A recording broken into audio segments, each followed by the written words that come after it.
Astaghfirullah. Assalamualaikum warahmatullahi wabarakatuh.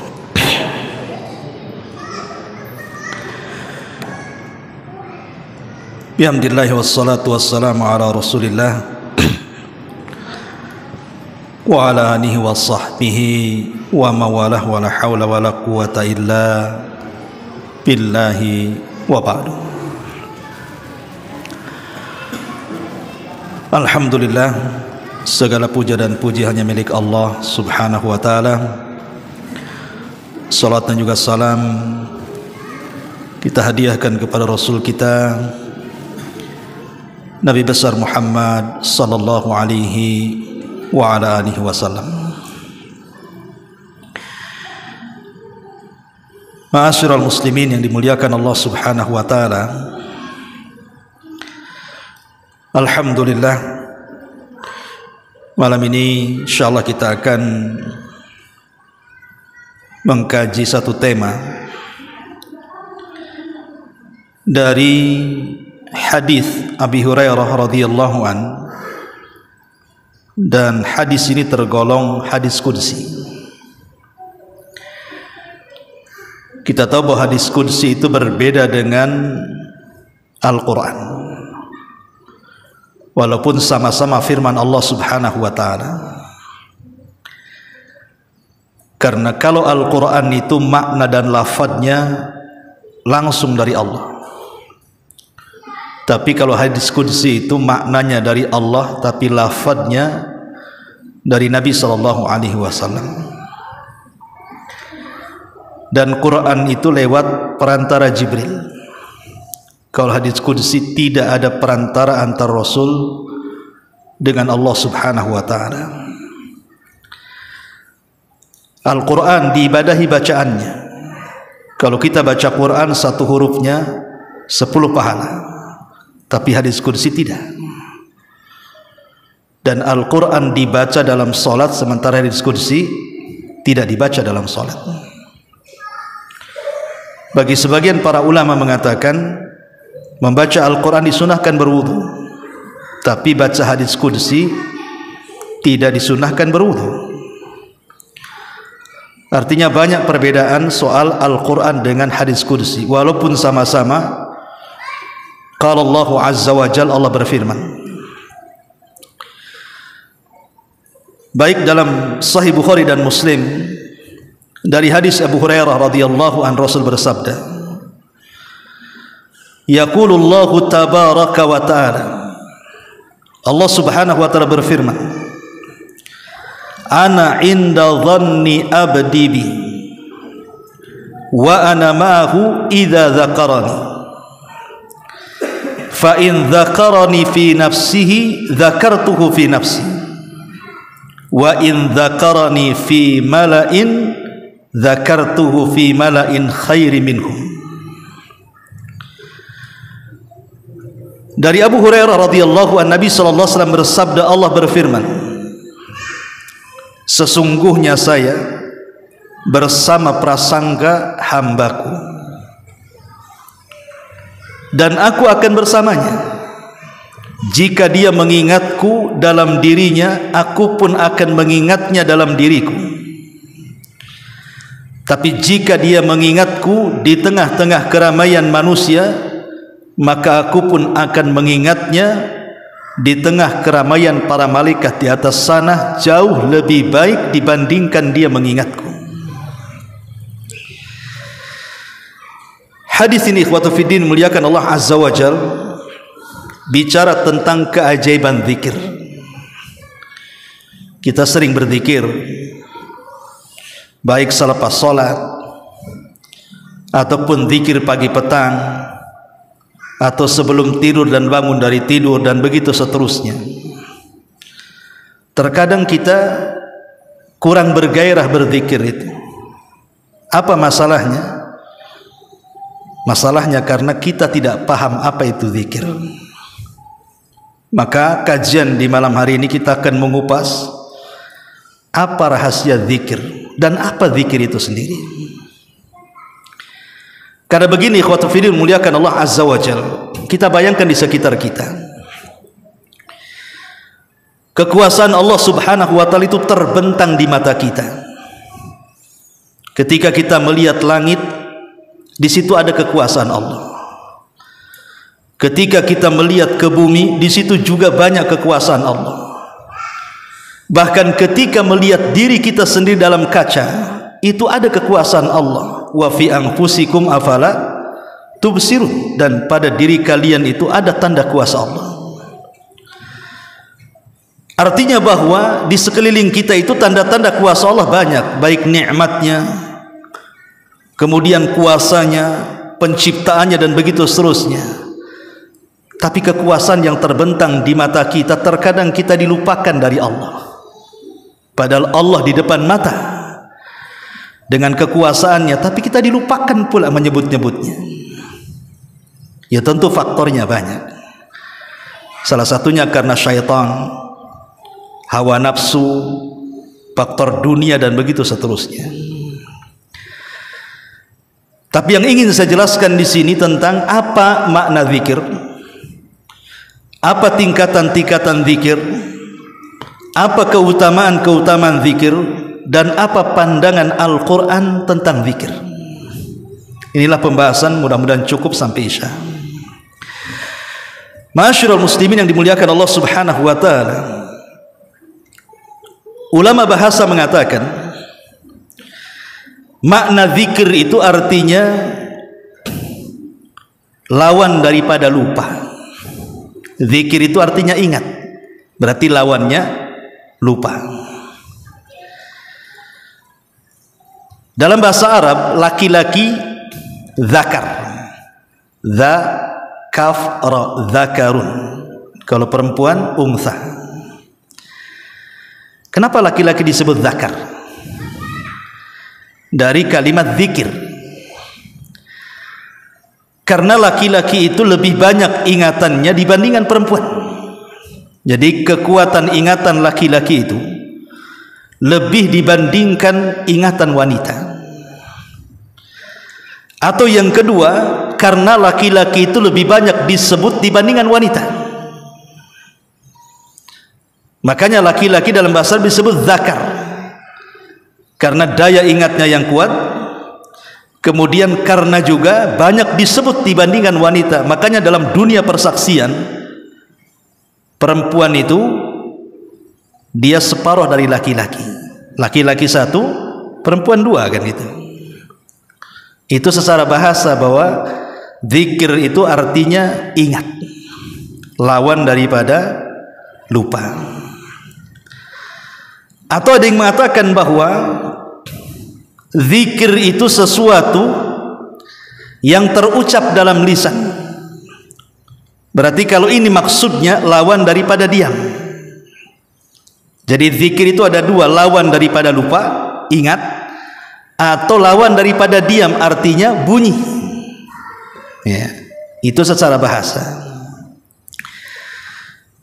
Dari sini ma'asyiral muslimin yang dimuliakan Allah Azza wa Jalla, maka para ulama dari dua definisi ini membagi bahwa zikir itu dua macam. Ada namanya zikrun bil lisan, ada namanya zikrun bil qalbi. Ada zikir dengan lisan dan ada zikir dengan hati. Adapun zikir dengan lisan lawan daripada diam. Adapun zikir dengan hati lawan daripada lupa. Ma'asyiral muslimin yang dimuliakan Allah Subhanahu wa taala, adapun zikir dengan lisan ma'ruf. Antum membaca subhanallah subhanallah, hamdulillah hamdulillah, la ilaha illallah, Allahu akbar, itu namanya zikir dengan lisan. Adapun zikir dengan hati, itulah yang disebut dengan ingat Allah Subhanahu wa taala dari dosa-dosa yang kita lakukan. Makanya disebutkan di dalam Al-Qur'anul Karim, alladzina idza fa'alu fahishatan aw zalamu anfusahum dzakarullaha fastaghfaru lidzunubihim. Orang-orang yang mereka melakukan fahisyah perbuatan-perbuatan maksiat atau mereka menzalimi diri-diri mereka, zakarullah, langsung mereka ingat Allah. Kemudian mereka pun mengucapkan astagfirullah. Jadi yang dimaksud zikir dengan hati itu artinya diingatkan kalau dia sedang maksiat sehingga dia berhenti dan dia menangis kepada Allah Subhanahu wa taala, sebagaimana hadis Nabi sallallahu alaihi wasallam ketika membicarakan tentang 7 kelompok yang akan mendapatkan naungan di hari yang tidak ada naungan kecuali naungan Allah. Salah satunya apa? Rajulun dzakarallah fafadat aina, seorang laki-laki yang ingat Allah kemudian menangislah dia, hatinya ingat. Ini secara makna zikir. Syekhul Islam Ibn Taimiyah rahimahullahu taala, beliau mengatakan bahwa zikir itu umum maknanya. Jadi zikir itu bukan hanya sekedar memuji Allah Subhanahu wa taala dengan tasbih, tahlil, takbir dan begitu seterusnya, atau bukan hanya sekedar mengingat dosa-dosa kemudian istighfar, tapi makna zikir itu luas, kata beliau. Baik, kita akan baca ucapan beliau. Berkata Syekhul Islam Ibn Taimiyah rahimahullahu taala, kullu ma takallama bihi lisan wa tasawwarahu al-qalb mimma yutaqarrab ila Allah min ta'allumi ilmin wa ta'limihi wa amira bil ma'ruf wa amrin bil ma'rufi wa nahyin 'anil munkarin fahuwa min dzikrillah. Wa li hadha man ishtaghala bi talabul ilmi nafi ba'da ada'il faraid aw jalasa majlisan yatafaqqah aw yufaqihu fihi al fiqh alladhi sammahu Allah wa rasuluhu fiqhan fahadha aidan min afdali dzikrillahi azza wa jalla. Perhatikan perkataan Ibnu Taimiyah, dia mengatakan setiap yang diucapkan oleh lisan dari ucapan yang baik, atau sesuatu yang dipikirkan hati dari renungan-renungan kebaikan yang bisa mendekatkan diri kepada Allah Subhanahu wa taala, atau orang yang mengajarkan ilmu atau belajar ilmu, atau orang yang menyuruh manusia kepada kebaikan dan mencegah dari kemungkaran, itu semua disebut zikir. Termasuk orang yang menyibukkan dengan talabul ilmi, menuntut ilmu setelah melaksanakan kewajiban-kewajiban, atau duduk di majlis ilmu dan mempelajari fikih di dalamnya, maka ini adalah seafdal-afdalnya zikir. Jadi sini zikir ini luas sebenarnya maknanya. Tidak mesti kemudian orang itu duduk membaca tasbih, takbir, tahlil dan begitu seterusnya, atau orang diingatkan akan dosa sehingga istighfar, tapi semua perbuatan baik itu disebut zikir. Ini menurut Syekhul Islam Ibn Taimiyah rahimahullahu taala. Yang menarik adalah ucapan Imam Ibnul Qayyim rahimahullahu taala. Beliau mengatakan bahwa seafdal-afdalnya zikir kalau terkandung 3 perkara. Seutama-utama zikir, kata Imam Ibnul Qayyim rahimahullahu taala, kalau terkandung 3 perkara. Pertama, kata beliau, as-sana'u, pujian. Yang kedua, ad-du'a'u, doa. Yang ketiga, ar-ri'ayatu, ri'ayah, diingatkan akan kebaikan Allah kepada kita. Ini kata Imam Ibnul Qayyim, kalau terangkai dari 3 perkara ini, inilah seafdal-afdalnya zikir. Pertama, as-sana. Sana itu artinya pujian. Allah Subhanahu wa taala memiliki asmaul husna dan sifat-sifat yang ula, nama-nama yang indah dan sifat-sifat yang baik. Ketika kemudian kita menyebut nama-nama Allah yang baik, Ar-Rahman, Ar-Rahim, Al-Malik, Al-Qudus dan begitu seterusnya, berarti kita sedang memuji Allah Subhanahu wa taala. Itu disebut as-sana. Atau dengan memperbanyak ucapan tasbih, tahlil, takbir, tahmid, itu disebut as-sana, namanya pujian. Yang kedua, ad-du'a, doa. Doa itu termasuk daripada zikir. Ketika kita katakan Rabbana atina fid dunya hasanah wa fil akhirati hasanah wa qina adzabannar. Maka ketika kita berdoa, doa apa saja, doa itu adalah zikir. Termasuk yang ketiga ar-riayah. Riayah itu maksudnya diingatkan kepada ihsan, kebaikan Allah kepada kita. Seperti ucapan Ibrahim, fa idza maridtu fahuwa yashfin, apabila aku sakit dia yang mengobatiku. Jadi diingatkan akan nikmat Allah Subhanahu wa taala. Alhamdulillah, Allah masih memberikan kesehatan kepada saya. Alhamdulillah, Allah masih memberikan rezeki kepada saya, masih memudahkan urusan saya, masih memudahkan semua usaha saya. Itu disebut zikir namanya. Ingat akan kebaikan Allah kepada kita. Makanya Imam Ibnul Qayyim rahimahullahu taala, kalau seseorang kemudian berdoa ataupun berzikir terangkai dari 3 kata ini, ats-tsana wad du'a war riayah, maka ini seafdal-afdalnya zikir dan doa. Jadi kalau kita hendak meminta sesuatu kepada Allah Subhanahu wa taala, mulai dengan pujian, dengan cara menyebut nama-namanya, apalagi Ismul A'zam kan itu. Kemudian kita ingat akan nikmat yang Allah anugerahkan kepada kita, baru kita berdoa meminta. Maka itu seafdal-afdalnya doa dan zikir, kata Imam Ibnul Qayyim rahimahullahu taala. Ma'asyiral muslimin yang dimuliakan Allah Subhanahu wa taala, ulama salaf mengatakan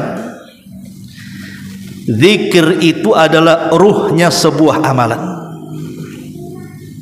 Zikir itu adalah ruhnya sebuah amalan.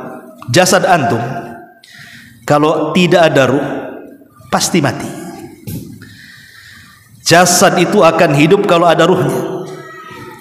Maka amalan apapun kalau tidak ada zikirnya, percuma amalan itu. Mau sholatnya, mau puasanya, mau hajinya, mau sedekahnya, sebutkan amal apa saja, kalau tidak ada zikir di situ, percuma. Karena zikir itu ruhnya amal.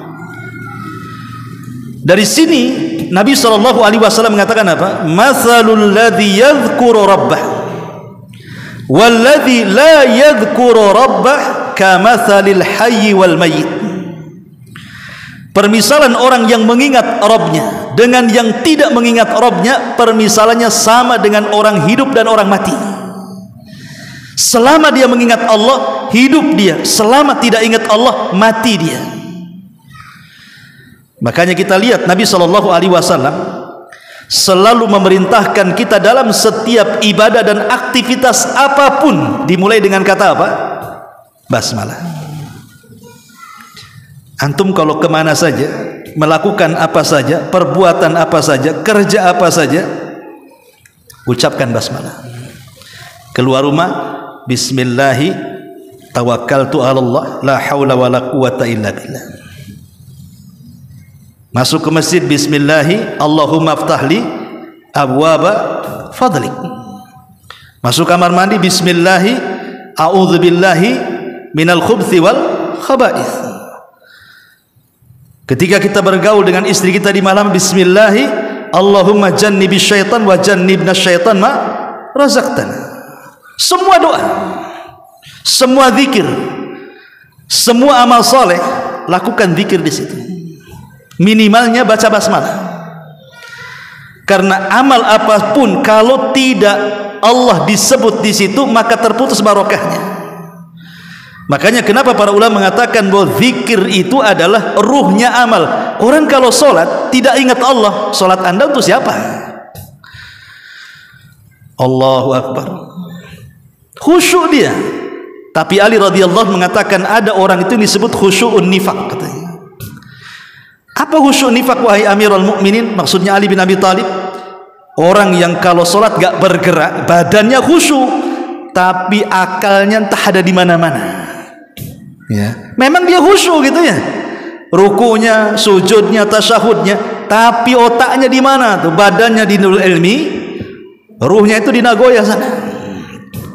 Jadi ada orang yang seperti itu. Nah itu nggak ada ruhnya sholatnya. Makanya kemudian dikatakan bahwa zikir itu ruhnya amal. ruh daripada amal itu sendiri. Ma'asyiral muslimin yang dimuliakan Allah Azza wa Jalla, adapun tingkatan-tingkatan zikir. Zikir itu ada 3 tingkatan. Yang paling rendah disebut zikrun zahirun. Zikir zahir. Apa maksudnya zikir zahir di sini? Zikir zahir itu maksudnya adalah zikir yang mencakup 3 perkara yang dikatakan oleh Imam Ibnul Qayyim tadi. Mencakup pujian, mencakup doa, mencakup ar-riayah, diingatkan kita dari kebaikan-kebaikan Allah kepada kita. Ini namanya zikir zahir. Yang kedua ada namanya zikir khafi. Zikir khafi itu maksudnya zikir yang tidak samar, yang tidak tampak samar. Bukan berarti kemudian lisannya diam saja, hatinya yang zikir, bukan maksudnya ini. Di sini zikir khafi itu. Ulama mengatakan bahwa zikir khafi itu adalah zikir yang kita keluarkan semua hal-hal yang bisa mencegah kita zikir. Kita lepaskan semua penghalang-penghalang yang menjadikan kita tidak bisa zikir. Apa penghalang-penghalang zikir? Syaitan. Kita berlindung dari syaitan. Hawa nafsu, kita berlindung dari hawa nafsu. Syahwat dunia, kita berlindung dari syahwat dunia. Syahwat wanita, sebutkan apa? Pokoknya yang bisa menghalang-halangi zikir kepada Allah, kita jauhi. Yang kedua, merasa diawasi oleh Allah Subhanahu wa ta'ala. Kemana saja kita merasa diawasi, atau seolah-olah dalam bahasa hadis itu disebut al-ihsan, seolah-olah kita melihat Allah, atau kalau tidak bisa, yakini Allah melihat kita. Karena kalau kita merasa melihat Allah, kita tidak akan lupa. Dan kalau merasa Allah melihat kita, kita tidak akan dilupakan. Itulah bedanya. Jadi kalau kita merasa melihat Allah, berarti kita tidak akan lupa, karena kita melihat Allah terus. Tapi kalau kita tidak bisa yakin Allah itu pasti melihat kita, kalau ada keyakinan seperti itu, kita tidak mungkin dilupakan. Itu zikir khafi, itu naik sedikit tuh. Tetapi zikir yang paling tinggi disebut zikir hakiki. Artinya kita sampai lupa bahwa kita sedang berzikir, tapi kita menganggap kita tidak sedang berzikir. Wah, itu tingkat tinggi tuh. Ya, gitu. Kita lupa kalau kita sedang berzikir. Kita sendiri yang lupa kalau kita sedang berzikir. Tapi Allah Subhanahu wa ta'ala tidak akan pernah melupakan kita. Fadhkuruni adzkurkum. Berzikirlah kepadaku, aku akan berzikir kepadamu, kata Allah. Bagaimana caranya coba? Kita lupa kalau kita sedang berzikir gitu. Ya tadi kita menggabungkan semua zikir. Kalau melihat hujan, langsung kita berdoa, Allahumma sayyib nasaiban nafi'ah. Pamannya kan? Kalau kita lagi naik nih, Allahu Akbar. Kalau kita lagi turun, Subhanallah. Gitu ya. Kemudian kalau kita melihat nikmat, Masya Allah la quwata illa billah. Kalau kita sedang kaget, dan kagetnya itu karena sebuah keburukan, Subhanallah. Kalau kagetnya sebuah kebaikan, Masya Allah. Pokoknya kalau mau tidur langsung, ya, Bismikallahumma ahya wa amut. Kalau bangun tidur, pokoknya semua tempat dia bisa berzikir, tanpa harus berpikir saya mau berzikir, enggak, langsung refleks dia.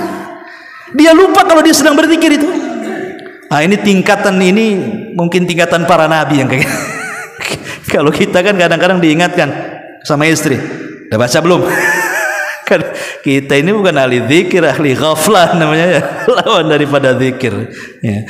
Itu jangan-jangan 3 tingkatan udah masuk kita di sini. Subhanallah coba. Jadi ma'asyiral muslimin yang dimuliakan Allah Subhanahu wa ta'ala. Tapi yang menarik di sini adalah zikir ini amalan yang ringan, tapi mendulang pahala banyak. Anak kecil bisa zikir, anak remaja bisa zikir, orang tua bisa zikir, perempuan bisa zikir, laki-laki bisa zikir, orang sehat bisa zikir, orang sakit bisa zikir, orang safar bisa zikir, orang mukim bisa zikir, orang duduk, baring, berdiri, dimanapun orang bisa zikir. Itulah ibadah yang tidak ada ruang waktu, tidak ada ruang tempat. Itulah zikir. Di mana saja kita bisa zikir. Tapi lihat bagaimana Nabi SAW mengatakan kepada para sahabatnya, ala ukhbirukum bi khairi min a'malikum wa azkaha inda malikikum wa arfauha fi darajatikum wa khairun lakum min infaqiz zahabi wal warik wa khairun lakum min an talqau aduwakum fatadribu a'naqahum wa yadribu a'naqakum. Qalu bala ya Rasulullah. Qala dzikrullah azza wa jalla.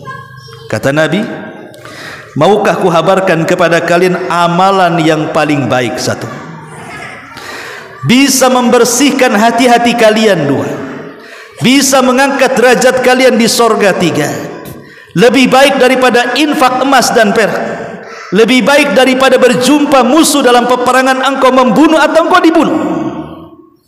Kata sahabat, amalan apa itu? Kok dalam satu amalan bisa menghasilkan 5 keutamaan?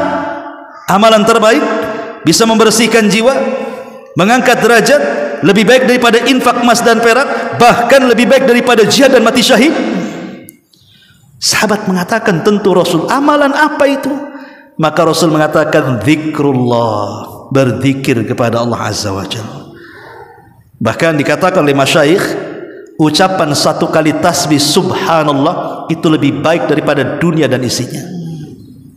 Ya, ma'asyiral muslimin yang dimuliakan Allah Azza wa Jalla. Bahkan hadis yang tadi saya baca, apa kata Allah dalam hadis kursi? In dzakarani fi nafsihi dzakartuhu fi nafsi wa in dzakarani fi mala'in dzakartuhu fil mala'i khairi minhum. Jika kata Allah, jika hambaku mengingat aku dalam dirinya, pahamnya antum sendirian di masjid, subhanallah, subhanallah, alhamdulillah, alhamdulillah kan, maka Allah akan memuji kita langsung di hadapannya. Allah puji kita di hadapan Allah. Tetapi kalau kita zikir di keramaian, pamannya antum lagi kerja di kantor, subhanallah, subhanallah, subhanallah, antum lagi di pasar, subhanallah, subhanallah, antum di pekerjaan, subhanallah, subhanallah, pokoknya zikir apa saja, maka aku akan berzikir, maksudnya memuji kalian di hadapan makhluk yang ada di langit sana, jauh lebih baik dibandingkan zikir kita kepada Allah subhanahu wa ta'ala. Subhanallah. Coba bayangkan antum menjadi selebritis langit, disebut-sebut nama kita di hadapan para malaikat, di hadapan Jibril, Mikail, Israfil, malaikat Arasy, subhanallah. Kalau kita berzikir di keramaian, maksudnya di tengah-tengah keramaian kita masih bisa mengucapkan subhanallah, subhanallah. Di saat bekerja masih bisa mengucapkan subhanallah, alhamdulillah. Pokoknya di tengah-tengah orang ramai kita masih bisa berzikir gitu. Di tengah-tengah orang ngobrol nih, kita berzikir pula. Nah, gitu maksudnya. Ma'asyiral muslimin yang dimuliakan Allah Subhanahu wa taala. Adapun keutamaan zikir. Satu, itmi'nanul qulub. Menjadi tenang hati kita. Ketenangan hati itu adalah surga dunia, ikhwan. Imam Ibnul Qayyim mengatakan, "Man lam yadkhul al-jannata fid dunya lam yadkhulil jannata fil akhirah." Orang kalau tidak masuk surga dunia, jangan harap bisa masuk surga akhirat. Jadi orang kalau tidak masuk surga di dunia, dia tidak akan pernah masuk surga di akhirat. Apa yang dimaksud surga dunia di sini? Imam Ibnul Qayyim mengatakan yang dimaksud surga dunia adalah itminanul qalbi, ketenangan hati. Itulah surga dunia. Sebab hati yang tidak tenang itu apapun tidak bisa dilakukan. Orang kalau tidak tenang nggak bisa sholat. Pemanya antum ada masalah nih, jangan masalah pekerjaan, masalah keluarga saja, bertengkar dengan istri, mana bisa antum sholat? Allahu Akbar kemana-mana atau tak? Ya. Ada masalah di kantor, sholat nggak bisa khusyuk. Ya. Sebutkan masalah apa, dibawa ke sholat nggak bisa. Apalagi kemudian mau ibadah-ibadah yang lain, malas itu. Tapi kalau hati senang, hati tenang, Masya Allah, ibadah apapun bisa lakukan tanpa beban. Itu yang disebut dengan surga dunia, kata Imam Ibnu Qayyim. Lah salah satunya ketenangan hati itu bisa didapat dengan zikir. Ala bi dzikrillah tatmainnul qulub. Ingatlah dengan zikir kepada Allah hati tenang. Ini yang pertama. Yang kedua, an-najatu minal bila. Selamat dari bahaya. Antum kalau ada masalah apapun yang antum hadapi, perbanyak zikir. Nabiullah Yunus alaihi salatu wassalam, ketika dia meninggalkan Nainawa Irak karena berdakwah, orang Nainawa tidak mau menerima dakwahnya Nabiullah Yunus. Marah Yunus dan bersumpah untuk berdoa kepada Allah dan mengatakan kepada kaumnya, ingat sebelum 3 hari kalian pasti akan kena azab. Hari pertama tak nampak azab, hari kedua tak nampak azab, hari ketiga Nabi Yunus takut kalau seandainya turun azab, pergi dia. Ketika Yunus sudah pergi, betul-betul ada muqaddimahnya akan turun azab, maka semua kaumnya beriman. Tidak ada satu nabi dari 25 nabi dan rasul yang semua kaumnya beriman kecuali Nabi Yunus. Semua beriman. Rasul saja ada yang beriman, ada yang tidak kan. Abu Bakar beriman, Abu Lahab pula kufur. Ini tidak. Nabi satu-satunya yang semua kaumnya beriman itu Nabi Yunus. Masalahnya Nabi Yunus tidak tahu kalau kaumnya sudah tobat dan beriman, karena dia sudah pergi. Masalahnya belum diizinkan pergi, pergi dia. Maka Allah subhanahu wa ta'ala menguji Yunus dengan cara apa? Ketika dia naik perahu, tiba-tiba di tengah laut itu kapal dikitari ikan besar tuh yang kelaparan. Kapalnya berhenti karena ketakutan lah. Kapal kecil tiba-tiba ada ikan besar mengelilingi kapal. Coba bayangkan, apa enggak begini satu kapal nih? Sehingga satu di antara mereka mengatakan, kapal ikan ini kalau tidak diusir maka dia akan memakan kita semuanya. Dengan cara apa? Lemparkan satu orang, umpankan dia, baru ikan itu akan pergi. Bingunglah siapa yang diumpankan masalah. Satu kapal ini siapa mengumpankan kan itu. Terjadilah qur'ah di sini. Kocokan arisan, sebut namanya satu-satu. Ya, dikocok. Yunus pula keluar. Mereka melihat, oh janganlah, tampaknya dia orang soleh. Kalau bisa preman aja dimasukkan. Akhirnya dikocok lagi, Yunus lagi keluar, Yunus lagi yang keluar. Nabi Yunus baru perasan bahwa sebenarnya ikan itu utusan Allah karena kesalahan dia. Maka dia mengatakan kepada kaumnya yang ada di kapal, biar aku yang meloncat dari kapal. Betul, ketika Yunus ngeloncat, langsung ikan itu menelan Nabi Yunus, dan Allah mengatakan kepada ikan, telan dia dan jangan kau punya. Ketika sudah menelan Nabi Yunus, langsung masuk ke dasar lautan dan kapal itu selamat. Ahli tafsir mengatakan berapa lama Nabi Yunus di perut ikan? Ya macam-macam pendapat lah. Ada yang mengatakan sehari, semalam, ada yang mengatakan 3, wallahu alam. Bahkan ada yang mengatakan setahun juga. Ya. Tapi kita tidak bicara soal perselisihan berapa lama Nabi Yunus dalam perut ikan, karena jangankan bicara sehari saja yang paling pendek ya pendapat ulama, 1 jam di perut ikan tidak bisa mati kita ini, nggak ada oksigen. Tapi Allah subhanahu wa ta'ala menghendaki Yunus tidak mati. Padahal Yunus di 3 kegelapan. Kegelapan perut ikan, kegelapan dasar lautan, kegelapan tengah malam. Tapi kuasa Allah, Yunus tidak mati. Apa yang menyebabkan Yunus diselamatkan Allah subhanahu wa ta'ala? Zikrullah. Karena dia hamba yang berzikir. Selama di perut ikan, Yunus hanya mengatakan, la ilaha illa anta subhanaka inni kuntu minadh zalimin. Allah katakan, falaula minal musabbihin la labitha fi batnil huti ila yaumi yub'atsun. Kalau Yunus bukan ahli tasbih, tentu dia akan tetap di perut ikan sampai kiamat dibangkitkan.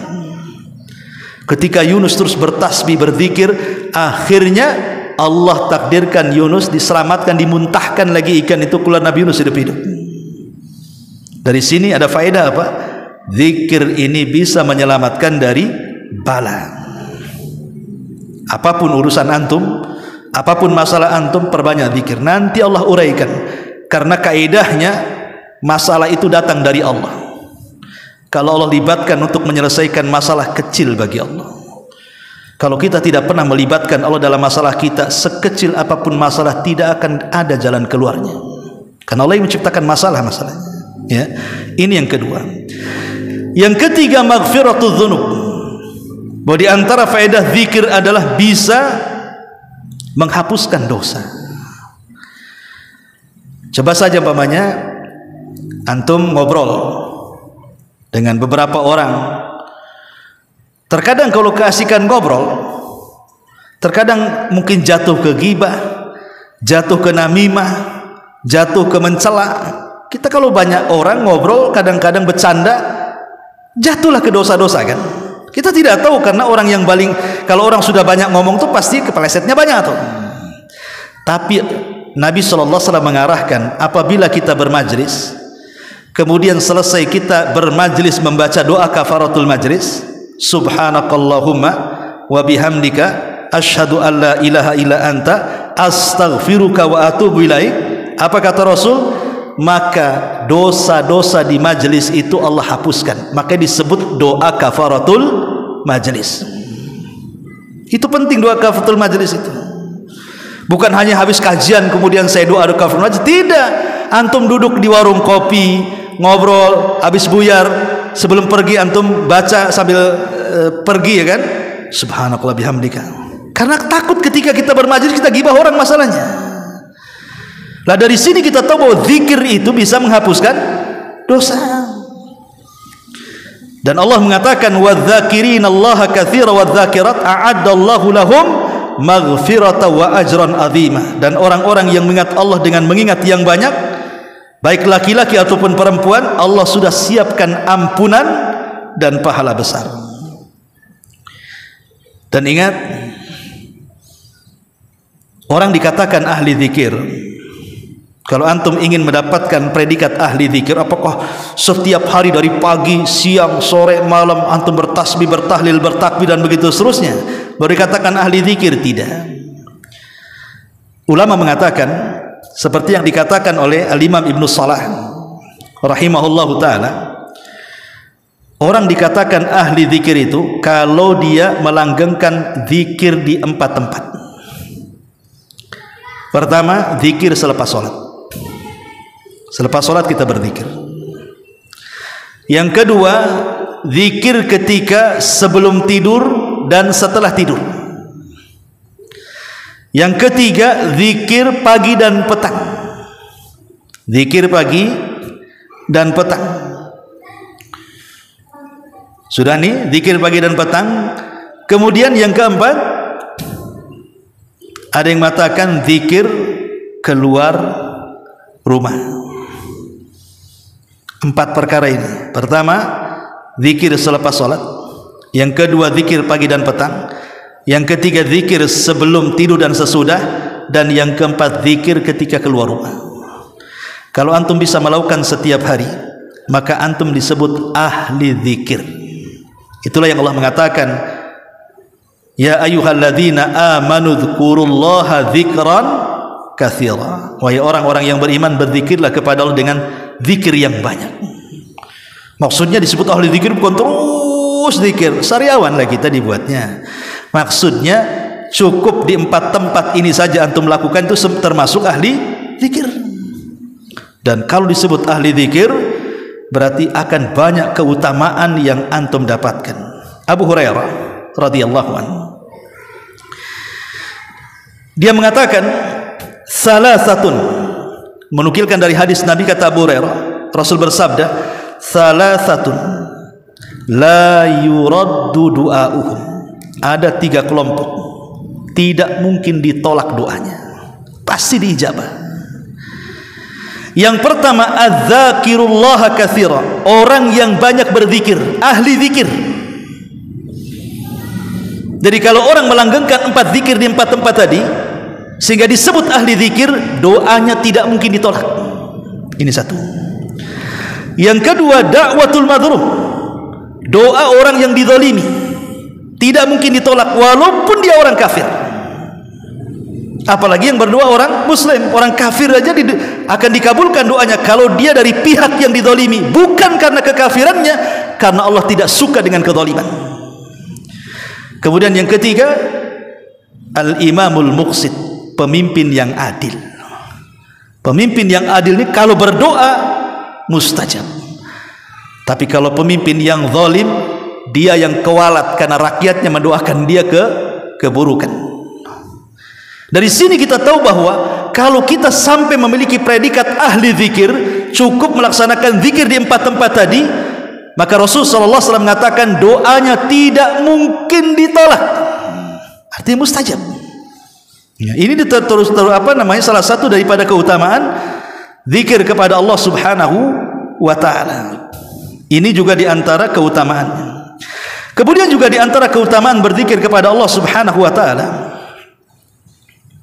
al-falah, mendapatkan keberuntungan. Karena Allah mengatakan wadhkurullaha katsiran la'allakum tuflihun. Berzikirlah kepada Allah dengan zikir yang banyak supaya kalian beruntung. Dan zikir kepada Allah sama dengan Allah menyebut-nyebut kita di hadapan makhluk yang ada di atas sana. Zikir kepada Allah Subhanahu wa taala juga menunjukkan bahwa kita akan mendapatkan berbagai macam keutamaan. Salah satunya, keutamaan yang paling besar dari zikir adalah terbimbingnya kita ke jalan surga. Karena setiap kita maksiat diingatkan, setiap kita maksiat diingatkan dengan Allah Subhanahu wa taala sehingga kita terjaga. Ma'asyiral muslimin yang dimuliakan Allah Subhanahu wa taala, adapun penghalang-penghalang zikir. Yang pertama, mulazamatus syaitani lahum. Karena ada setan yang senantiasa melekat di badan kita. Seperti apa contohnya? Orang masuk kamar mandi tidak baca ta'awud. Kalau orang masuk kamar mandi kita tidak baca a'udzubillah minasyaitan gitu, minal khubthi wal khaba'ith, maka aurat kita akan tampak kepada mereka. Syekh Abdullah Imam dalam kitabnya Alam Jin,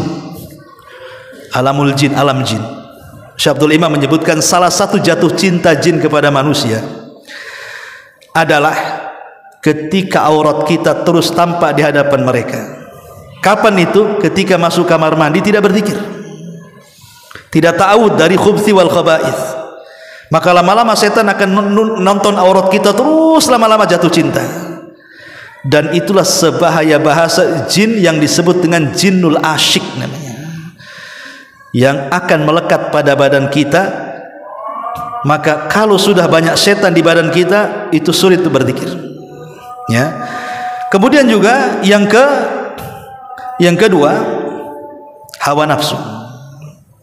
Hawa nafsu itu yang mendorong kita ini susah berzikir kepada Allah.